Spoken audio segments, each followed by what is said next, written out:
Hello, नमस्कार। मैं आप सभी का हमारे YouTube चैनल एक्स स्क्वायर पर स्वागत करता हूं। तो क्या हालचाल आप सभी के। तो भाई देखो, हमने आपके हालचाल पूछ लिए हैं, अब काम की बात पे आते हैं। तो देखो, आपके सामने एक मिक्सचर का बहुत ही ज़बरदस्त सवाल है। आप इसको मिक्सचर का भी मान सकते हैं और आप इस सवाल को रेशियो का भी मान सकते हैं, कोई दिक्कत नहीं है, ठीक है। लेकिन क्या है कि इस सवाल को हम जिस प्रकार से आपको बताने वाले हैं उसमें आपको बड़ा मज़ा आने वाला है। इस सवाल को आप रेशियो से आराम से कर सकते हैं, कोई दिक्कत नहीं है किसी भी प्रकार की।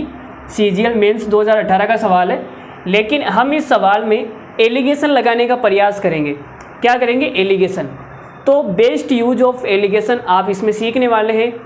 तो आपने कभी सोचा नहीं होगा कि सर इस सवाल में एलिगेशन भी लग सकता है क्या, लेकिन हम आपको लगाकर दिखाएंगे कि इस सवाल में भी एलिगेशन लग सकता है।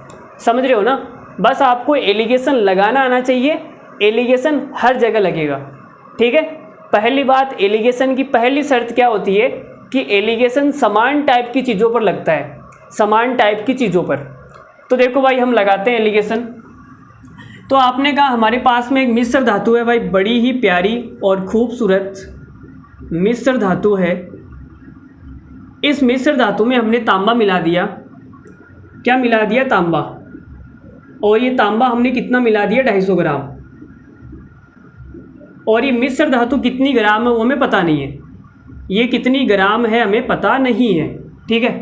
अब आप ये बोलोगे सर मिश्र धातु में हमने मिलाया तांबा, तो ये क्या बन जाएगा? मिश्र धातु में तांबा मिलाने के बाद में उपस्थित टिन की मात्रा डबल हो जाती है। तो इस मिश्र धातु में टिन की कितनी मात्रा होगी वो पूछा गया है, तो बताते हैं भाई। तो आपकी और हमारी बात हुई थी कि जो मिश्र धातु होती है, जो एलिगेशन होता है वो समान टाइप की चीज़ों पर लगता है। तो यहाँ पे आप मुझे बताओ इस मिश्र धातु में टिन है या नहीं टिन? तो आप ये बोलोगे सर तांबे और टिन का जो अनुपात है वो 3:2 है, मतलब कि मेरा जो टिन है वो 2 है, मेरा जो टिन है वो 2 है। और टोटल कितना हो गया? 3 और 2 5, 5 में से 2 क्या है? टिन। तो 100 में से कितना हो जाएगा? तो आप ये बोलोगे सर 40%। तो भाई इसके अंदर 40% क्या है? टिन। बोलो इतनी बात समझ में आई या नहीं आई? आ गई होगी इतनी सी बात। तो आगे देखते हैं। अब यहाँ पे तांबा है, तो ये तांबा एकदम प्योर तांबा है, इसके अंदर टिन कितना होगा? 0%। तो प्योर तांबा है तो टिन कितना हो जाएगा? 0%। ठीक है, यहाँ तक आप बोलोगे सर बिल्कुल ठीक है। हमने इन दोनों को मिला दिया, मिलाने के बाद में जो अनुपात है वो कितना हो जाता है? तो आप बोलोगे सर तांबे और टिन का अनुपात, मैंने यहाँ पे लिखा तांबा और यहाँ लिखा मैंने टिन। तो मिलाने के बाद में तांबे और टिन का जो अनुपात है वो क्या हो जाएगा? टिन की मात्रा का 2 गुना हो जाता है, टिन की मात्रा का 2 गुना हो जाता है तांबा। तो आप ये बोलोगे सर टोटल हो गया 3, और 3 में से जो 1 है वो क्या है? 3 में से 1 क्या है? टिन। यहाँ पर भी हमने टिन ले लिया, यहाँ पर भी टिन ले लिया, यहाँ पर भी टिन लेंगे। तो जो टिन है भाई 3 में से 1 है, तो 100 में से कितना हो जाएगा? तो आप बोलोगे सर ये आ जाएगा 100/3%, या फिर आप इसको ऐसे भी बोल सकते हो 33 सही 1/3%, ठीक है। तो भाई मिलाने के बाद में जो टिन होगा वो कितना हो जाएगा? 33 सही 1/3%। यहाँ तक कोई भी डाउट नहीं है? चलो आगे बढ़ते हैं। अब एलिगेशन में क्या होता है कि बड़ी संख्या में से छोटी संख्या को माइनस करते हैं। इसमें से इसको माइनस करेंगे तो कितना आएगा? 6 सही 2/3 आएगा। और इसमें से इसको माइनस करेंगे तो यहाँ कितना आ जाएगा? 33 सही 1/3। तो भाई अनुपात कितना आ गया? तो आप ये बोलोगे सर ये तो हो जाएगा 100/3 और ये हो जाएगा 20/3।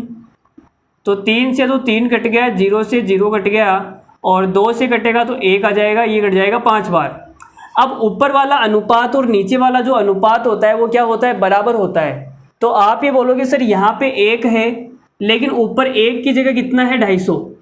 तो 1 की वैल्यू अगर 250 ग्राम है तो 5 की वैल्यू कितनी आ जाएगी? 25 पंजो 125, 1250 ग्राम आ गया।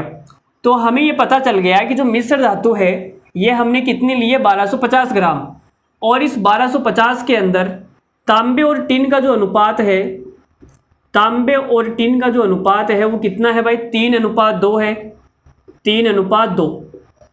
तो टोटल कितना हो गया, 3 और 2 5, 5 की वैल्यू 1250 ग्राम है, तो 1 की वैल्यू कितनी आ जाएगी, 250 ग्राम।